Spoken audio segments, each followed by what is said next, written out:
Lesike izindaba ze1KZN TV ifundela usamukeliso kaNqulunga ngikubingelele mbukeli asikubhekele ihamba phambili osukwini namhlanje. iDA ikhala ngomasipala weTheku abawuvala umlomo abaseswatini ingele kaMthaniya kanti abakwaBhejane bamashela emkhandlweni wenkosi.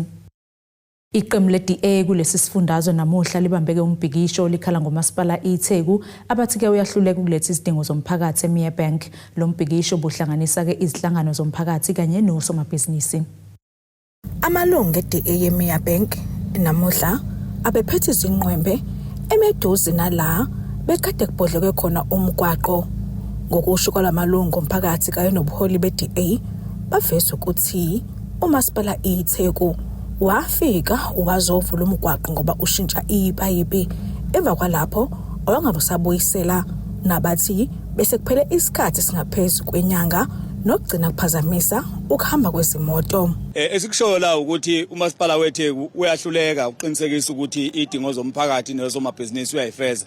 Uma ubheka ngala eceleni kwami kune complaint lekhuzana eyafakwa umphakathi nami uqobo emkhandlweni kanye nenkampani leyana bekhalaza ukuthi angeneki lapha emva kokuthi kufika umasipala wafike wahamba ipipe lamanzi uthema uqeda ukulixhuma nawo kwawuthatha insuku ezisihlanu nokho ukuthi uyiqede leyo project yokuxhuma leli pipe. Uthe emva kwalokho emva kokuthi beqeda ukuxhuma ipipe bagqiba babeqeda ukugqiba bahamba nomphela baze baphinda babona kuze kwaphela inyanga namaviki amathathu silwa nje nabo ukuthi ababuye bezoqedela umsebenzi wabo. Okuthe egcineni uma ngabe sesikhipha imiyalelo ukuthi njengamanje sesizoma sizoqhinqa ke la ngaphandle namabhodi okusho ukuthi bahluleke ukwenza umsebenzi wabo. Kwathi namhlanje isigubhukane kwathunyelwa abasebenzi bakamasipala ukuthi abazogqiba leli pipe eselibahlule inyanga ilokhuzana inyanga namaviki amathathu. Ongusekela mholi weDA lesi sifundazwe usibe sekukaningi bezama ukuxhumana neziphathimandla zeTheku kodwa bengayithola impendulo egculisayo. Okokuqala saqale satshela ukuthi lo munye ethi hayi bafaka inhlabathi ebomvu yena ngeke zeze makufaka inhlabathi ebomvu engazi ukuthi ukufaka inhlabathi ebomvu isinqumo sethu. Kube kwangesona isinqumo sethu ukuthi afake inhlabathi ebomvu. Wathi fanele basusele inhlabathi ebomvu kuze ezofaka ucrusher yena. Sathi thina okay hamba phela ukhulume nalabo. Kodwa ngosuku kwaqedwa ngalo la imanager yakwaWater eMontclair umphathi wakhona mina lo ngamtshela ukuthi usheshise ukubiza iTruck noma igenge yakastorm water ezokuza izogqiba la kuze kube manje bonke ugcina ungasabatholi ke naseyingcingweni nezikhuluza khona uzokuyisa lo akisa kulokise lo ngoba afuna ukuthi uzucikeke uyeke. This time around ke asizukuyeka sizoqhubeka ngoba sesiyazi ukuthi uma fanele sikhulume nabo fanele sikhulume ukuthi sizoqhinqa ngaphandle la kusuke kukhona inkinga khona bezophuthuma bathumela abasebenzi bakamasipala ngoba kushuthi iyona into abayizwayo le ukuthi fanele kuyoqhinqa noma kuteleka. Ongema uthi maningi amabhizinisi abephazamiseka okubhala nenkampani enkulu kaShukela uIlovo njengoba malula khona abengasakwazi ukuhamba kulomgwaqo ngenxa yokubhodloka. Uyabona nje mawungena lapha yana kunama truck lapha akanateseni. Uma ungena futhi la nanye inkampani enama-truck kodwa inkampani elimele kakhulu inkampani le yakwa Ilovo inabasebenzi abaningi nenye inkampani engale ngemva kwakhona okuthiwa uLensat. uLovo namhlanje wamisile ama-truck akhona akungeni nelilodwa ama-truck angena la ngelanga 60 kuyaphezulu ngelanga ezongena ubusuku nemini okusho ukuthi uma uzobala ubusuku nemini ubala ama-truck ayi120 abalele ayi120 angena la eLovo iyodwa singawubali uNadaseni singayibali lenye inkampani la eceleni singawubali uLensat ngale abasebenzi bakhona namhlanje bamile abasebenzi umkhiqizo umile namhlanje awungeni ngenxa nje kamasipala weTheku ohlile ukugqiba umgodi ombiwe yibona futhi. Uwomnyango uzoxhumana kumasipala iTheku uvukani Mpele izoko lezindaba limthinta uveze ukuthi izoko lezindaba alithinti ANC eThekwini kanye neEFF njengoba umasipala iTheku uphethwe ANC kanye namanye amaqembu amancane. Owe-EFF ucele ukuba alibheke lelo daba wathi akanalo ulwazi ngalo kanti ANC kushaya isikhathi sokemoyeni ingakaphumeleli imizamo yokubathola. Kudeboho Sibisi wezindaba ze1KZN TV kuchannel 261 ngiseMia Bank eThekwini. Lungeneleke osukwini lesibili namuhla uhambo lwamalungu eParliament aseSwatini njengoba ke ehambele isifundazwe kwaZulu-Natal lapho ezobuka khona ke inqubo yesishayamathetho. Namuhla ke leli thimba libe nosuku olude liqaleke ngohlelo lwasesishayamathetho kwenziwa ke izethulo ngokusebenza kwesishayamathetho zombili esesifundazwe kanjalo ke nesaseSwatini kanti ke baphethe ngokuyodlala imidlalo enhlobonhlobo enkundleni yezemidlalo iHerigwala eMgungundlovu. Usomlomo wesishayamathetho sesifundazwe kwaZulu-Natal Ntembeko Boys uthi uhambo lwamalunga asePhalamende yaseSwatini kukuqinisa ubudlelwane phakathi kwalamazwe omabili njengoba evele esebenzisana. We may be divided then, we may have different countries' sovereignty, but culture brings us together. History brings us together. We are here welcoming you because it's a benchmarking experience that we are going to be having, where we learn from each other. There is not one. We may be having KwaZulu-Natal presenting, but we are also going to learn and also build the relationship that exists. I am fully aware that we are a province and you are a parliament of the republic. Ziningi izethulo ezenziwe namuhla eshamthetho sesifundazwe kwaZulu-Natal kuchaza ukusebenza kwesifundazwe sakuleli kanjalo nePhalamende laseSwatini. uBoys uthi izinhlaka zombili zifundisanile. Unpacking the benchmarking, we are hoping that as members from both sides of the house, we will move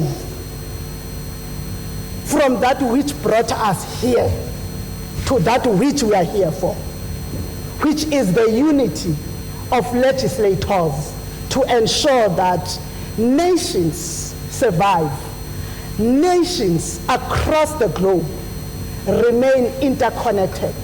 AbePhalamende laseSwatini bathi baqonda kahle ukusebenza kweshamthetho sesifundazwe njengamanje. We are very grateful for what you have heard from the presentations that have just preceded mine.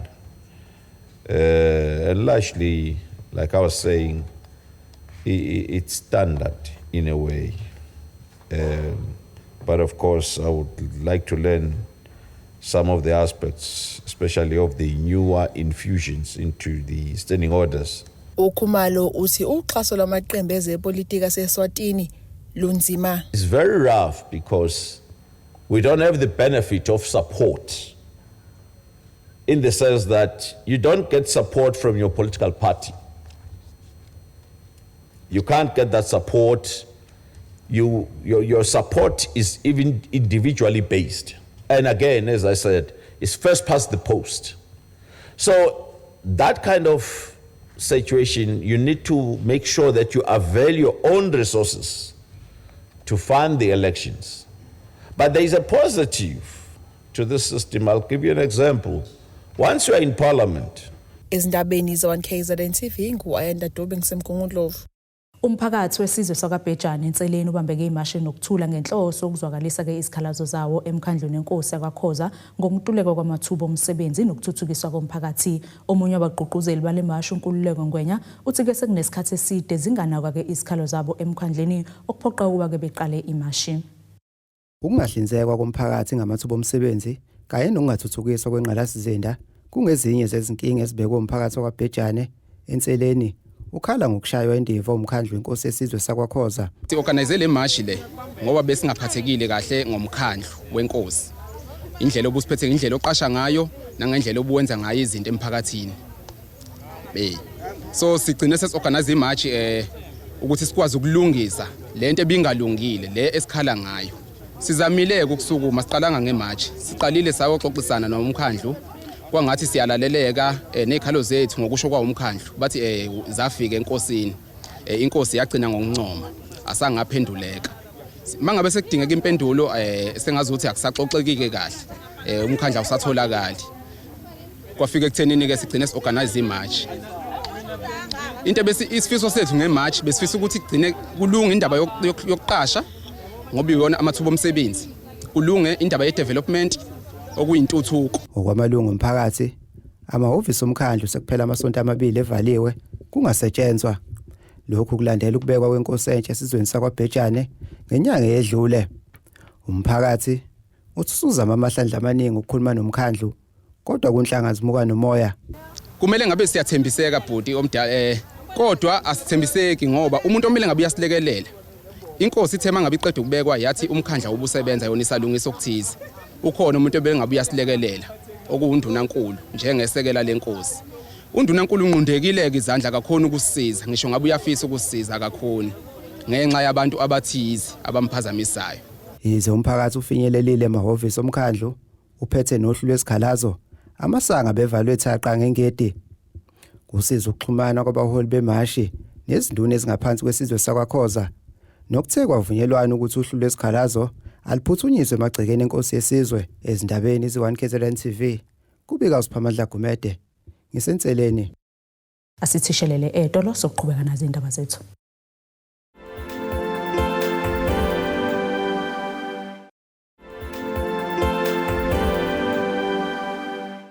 Sikwamukele ngembukelo ubukele zona indaba ze1 KZN TV nazi ke kuyihlokwana kwizona ehamba phambili usuku namhlanje. iDA ikhala ngomasipala weTheku abawuvala umlomo abaseswatini ingele kaMthaniya kanti abakwaBhejane bamashela emkhandlweni wenkosi. Utheleke izithele ezinhle umkhankaso wamaphoyisa Operation Chanel wokuvundulula ubugebengu emphakathini njengoba amaphoyisa KwaZulu-Natal eveza ukuthi ke ngenyanga onqwaba nje vo babalelwa ngaphezulu ka13,542 ababoshwe ngamacala ahlukahlukene kule mkhankaso kuphinde kwavundulula nenqwaba yezibhamu eziyingozi. Ahamba phambili ngokuboshwa kwabantu amacala okushaya ngenhloso yokulimaza njengoba bebalelwa ngaphezulu kwezinkulungwane ezine ababoshelwe lamacala ngesikhathi ke amaphoyisa esifundazwe iKwaZulu-Natal eqhuba umkhankaso iOperation Chanel 2. The highest number of arrests on a single crime category was for assault with intent to cause grievous bodily harm, with 1,915 suspects arrested. It was followed by assault common with 856 suspects arrested for the crime. 212 suspects were arrested for burglary at residential premises. 66 people were arrested for business burglary, and another 66 people were arrested for stock theft. 49 suspects were arrested for theft out of or from motor vehicles, with 17 more suspects nabbed for theft of motor vehicles and motorcycles. Lo mkhankaso ukhuculelo lonkuhlobo lobugebengu lwenzeke emphakathini luholeleke ekutheni kuboshwe abantu abangaphezulu kwa13,000 ngenyanga ke unqaba nje vo phakathi kwezibhamu ezitholakele kubaloke ezohlobo lwepistol, izibhamu ezinkulu, uqhwasha kanye nezomshini ozishintshayo. Of the recovered firearms, 301 of them were pistols, 23 rifles, 18 homemade guns, 13 shotguns, and firearms which are either semi or full automatic. Conduct crimes contributed the highest number of arrests, with 4,007 suspects arrested for the crime category. 232 suspects were arrested for murder cases. 249 suspects were named in connection with cases of rape, and 209 suspects were arrested for attempted murder. 251 suspects were arrested for various categories of robbery, including robbery with aggravating circumstances, house robbery, business robbery, carjacking, and attempted business robbery. Amaphoyisa aphinde athatha nalabo abaqikele phansi impahla yabanye, ukudayisa utshwala ngokungemvume, ukuphuza izidlangalaleni nokunye. Kanti ke amaphoyisa aphinde ancoma imiphakathi ngokwahlebela ngolwazi olubucayi nokuholeleke ekuboshweni kwenqwaba ethinteka emacaleni odlame, ukubulala kanye ke nokunye okuningi. Police in KwaZulu-Natal appreciate the participation of community members in the fight against crime. Majority of the suspects arrested, mostly for violent crimes such as murder, were identified by community members who tipped off the police.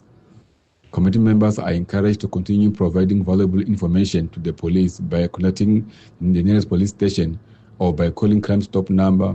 Ezindabeni zi1 KZN TV kubika uNtom khona Mvubu ngesethekwini. Uthishanhloko wesikole umkhazane Combined School Olundi uSifiso Ntuli uthi kubalekile ukuqwashisa abafundi ngodlame lwezobulili nobuqhwage esikoleni ngenhloso ukuthi abafundi bebhakane kangcono nalesihlava. uNtuli usho kanje kulandela ukuthi lesi sikole besisingethe umcimbi wokuqwashisa abafundi. Udlame lwezobulili nobuqhwage esikoleni kuphazamisa kakhulu ukufunda kubantwana ezikoleni zakuleli. Lokho kuholele ekutheni isikole umkhazana Combined School Olundi sisingathi umcimbi wokuqwashisa abafundi ukuze ke kuliwe nalesi sihlava emphakathini. Gender based violence ke ayigcini ngokuthinta abantu abadala kuphela emakhaya nezingane lezi sifundisayo. Hayi nje kulesi sikole sasemkhazana kuphela iSouth Africa yonke ziyathinteka kwi-gender based violence. Phinde kube ukusetshenziswa kweyidakamizwa, uphinde futhi kufake nebullying eyenzakalayo. Bullying ke yenzakala ezikoleni zonke ke South Africa, so ezinye zezinto ezithi mangabe singazinakanga ziphazamise ukufunda kweingane, kwenza umsebenzi wothisha ube nzima kakhulu. So kubalekile ke nathi ukuthi sihambe sibe nezinhlelo esizokwazi ukuthi sisebenzise ukwazi ukumelana nalezi izimo lezi engizichazayo. Thishanhloko kulesi sikole uSifiso Ntulu uthi banohlanga phakathi kulesi sikole ololwa ke abafundi bamantombazane olungezinye kezezinyathelo zokubhekana ke nodlame lwezobulili. So le campaign esiyenzayo ke namhlanje ngaphansi kwe-group yethu ekhona la ngaphakathi esikoleni esibiza ngama-Girl Guides ukuze ingane zamantombazane ezisuke zisencane. Siyenze ukuthi ikwazi ukuthi ibhekane nakho konke lokho engubalile. So siyathemba ukuthi emva kokuthi bekwazile ukuthi bekhulume nezingane kuzokwazi ukuthi kube noshintsho olukhulu. Noma ngabe kuthiwa ke kufike kwashintsha impilo yengane eyodwa noma mhlambe ezimbili kuthina kukhulu kakhulu. Abazali bathi kumele kululekwe abafundi esikoleni ukuthi bengathuli uma ke bebhekana ke nesigameko zokuhlukunyezwa. Kufanele sibaqwashise ngakho ukuthi abathuli uma ukuthi bayahlukumezeka. Kufanele bazi ukuthi step sokuqala uma umzali imreportele ukuthi akakwazi ukuthi amsize. Engeza kuthina njengothisha afika sireportele, then we'll take the necessary step sikwazi ukubikela ama social worker, then ama social workers okwazi ukuthatha udaba lisemaphoyiseni ukuze bezokwazi ukusizakala. Ngicabanga ukuthi ingane esuke seyihlukumezekile isikhathi esiningi iya affecteka naseklasini, ayikwazi ukuperforma ngendlela. Lokho kwenza ukuthi kube nzima ukuthi iphumelele eklasini esuke ifunda kulo. Ezindabeni ze1 KZN TV kuba iNkosenhle Mthembu eMkhazane Olundi. Ibamba likaKhomishana amaphoyisa kwisifundo King Cetshwayo uBrigadier Amandla Mhlongo ukhuthazeka amaphoyisa ukuba ke asijwayeze ukuzovocavoca ukuze kuzobalekelela ukuhlaselwa ukhantalala emsebenzini. Umhlongo ubeke kanje ngesikhathi ke kuqhubeka uhlelo lwamaphoyisa esifundo King Cetshwayo lokukhuthaza ukuzivocavoca nokuzinakekela kwezempilo. Amaphoyisa ngaphansi kwesifunda King Cetshwayo ahlanganyele eMhlathuze Sports Complex eRichards Bay nokuyilapho bezokhuthazwa ngokubaleka kokuzivocavoca nokuzibandakanya kwezemidlalo. Ukhomishana oyibamba eKing Cetshwayo uBrigadier Mhlongo uthi lolu hlelo luzowasiza kakhulu amaphoyisa kulesifunda. Namhlanje sinelanga le-casual day esathi masicela kuluzana ku-provincial commissioner wasivumela ukube sibe nelanga le-casual day la khona ngoba sishaya inyoni ezintathu ngetshe lodwa ngoba nakhona sikhuthaza ukuthi imember zibe field nakhona futhi namhlanje celebrate futhi ilozana ilanga labantu abaphila ngokukhubazeka. And then emva lokho futhi okwesithathu bese kuzoba ilezi imember lezi ngoba njalo ngonyaka kube khona la khona okufuze khona amaphoyisa ahambe khona ayo try summative assessment la khona ukuthi njalo ngonyaka fanele wonke amaphoyisa abe summative ngoba thina uperformance ke eKing Cetshwayo bikade ku24 kodwa ngikhuluma njengoba zonke iteshi ezu12 zikhona lapha ne izo improve kakhulu ilozana performance in terms of lozana ku summative assessment.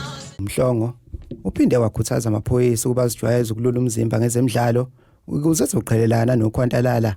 Njengoba usho ukuthi le unyanga kaSeptember inyanga ye-mental health sine la EHW esinabo lapha ayikubona futhi abahlelile ukuthi kufanele babe ingcenye yalolu ukuhlela kwalolu suku abakhona bakhona njengoba kade sibheka nje kade khuluma omunye kade khuluma lapha umuntu ophila ngokukhubazeka ubaba uMthembu ubekhuthaza khona ukuthi even noma lasibe noma ukuthi usiphi isimo kodwa uyakwazi ukuphila impilo normal kanjalo futhi nakhona ukukhuthaza ukuthi ukuze ube right fanele umzimba exercise umzimba engikhulu lasibe ukuthi akukhona okwanamhlanje kuphela bazoqhubeka no-exercise ukuze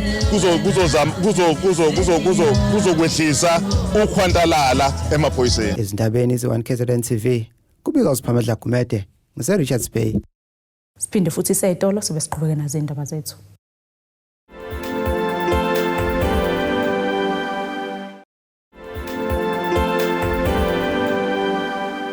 Siphinde-ke sikwamukele mbukelo sabukele zona indaba ze1 KZN TV nazi ke bekuyizona besithi ihamba phambili usuku namhlanje.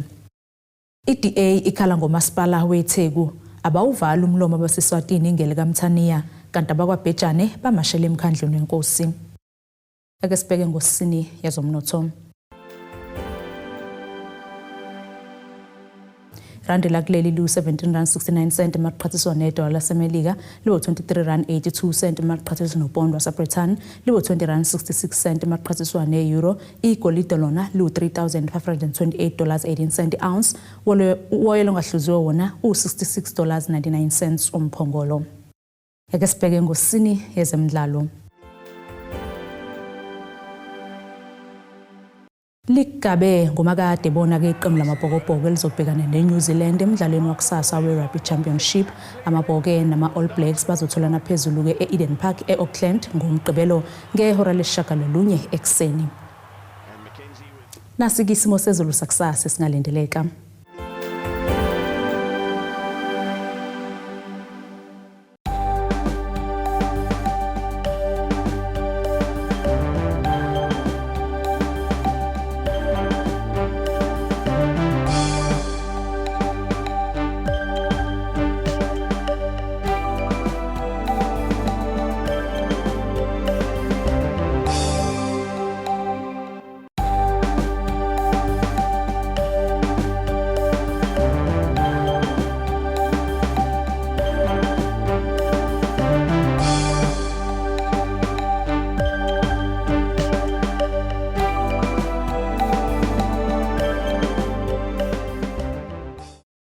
Bukeli ziyaguqa-ke bese kuphathele zona usuku namhlanje.